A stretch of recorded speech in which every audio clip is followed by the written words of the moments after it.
নিখোঁজ সাজদা আহমেদ, খুঁজে দিলেই ৫ লক্ষ পুরস্কার। তৃণমূলের চমকপ্রদ প্রার্থী তালিকায় উলুবেড়িয়ায় জায়গা হয়েছে সাজদা আহমেদের। ২০১৭ উপনির্বাচন এবং ২০১৯-এর লোকসভা নির্বাচনে ভরসা ছিলেন সাজদা।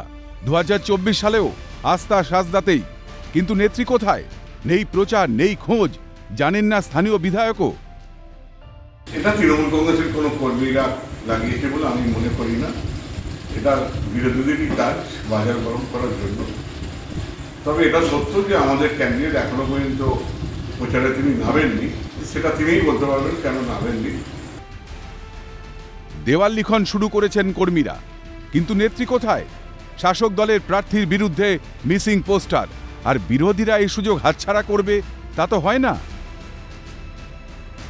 ওনাকে এলাকার মানুষ কখনো দেখতে পায় না, উনি এই এলাকায় থাকেন না।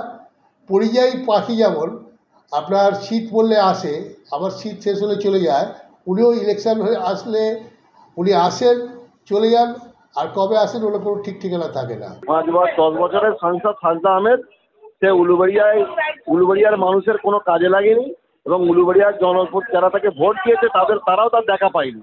সেই জন্য জনগণের পক্ষ থেকে এরকম একটা নিখোঁজ লিখেছে আর কি, তাকে তো খুঁজে পাওয়া যায়নি না, 5-10 বছর তার দেখা মেলে নেই। পোস্টারের ইস্যুর মতোই পোস্টার দাতা আপাতত নিখোঁজ। কিন্তু এলাকার মানুষ যদি প্রার্থীর দেখাই না পান, তবে ভরসা অর্জন করে ভোট পাবেন কিভাবে? লোকসভার ফলাফলেই মিলবে উত্তর। মনোজ রায়ের রিপোর্ট, ক্যালকাটা নিউজ।